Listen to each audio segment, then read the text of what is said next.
Hola, amigas y amigos de Kinder. Soy Arturito. Bienvenidos a un nuevo capítulo de las teleclases. ¿Cómo están? Yo soy la abeja Aleja.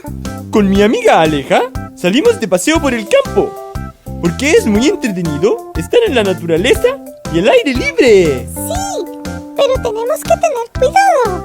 Anda un lobo muy malo. ¿Un lobo? ¡No sabía eso! ¡Nadie me dijo! Tranquilízate. ¡Mejor vámonos ya! ¡Vámonos! Tranquilízate, Arturito. Tengo una idea.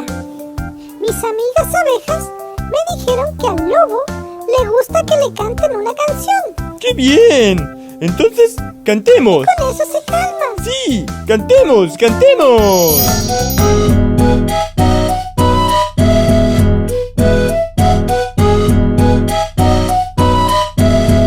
Juguemos en el bosque mientras el lobo no está.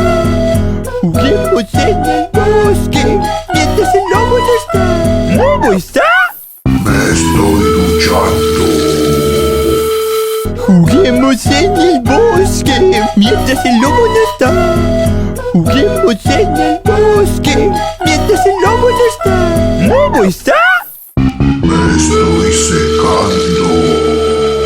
Juguemos en el bosque mientras el lobo no está. Juguemos en el bosque mientras el lobo no está.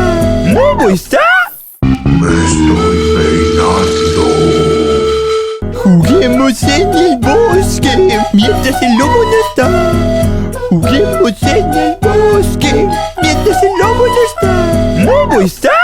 Me estoy lavando los dientes. Juguemos en el bosque mientras el lobo no está. Juguemos en el bosque mientras el lobo no está. ¿Lobo está? Ya estoy saliendo para comérmelos a todos. ¡Ay, ahí viene el lobo! ¡Ah! ¡Ay! ¡Ay! ¡Apúrate! ¡Vámonos!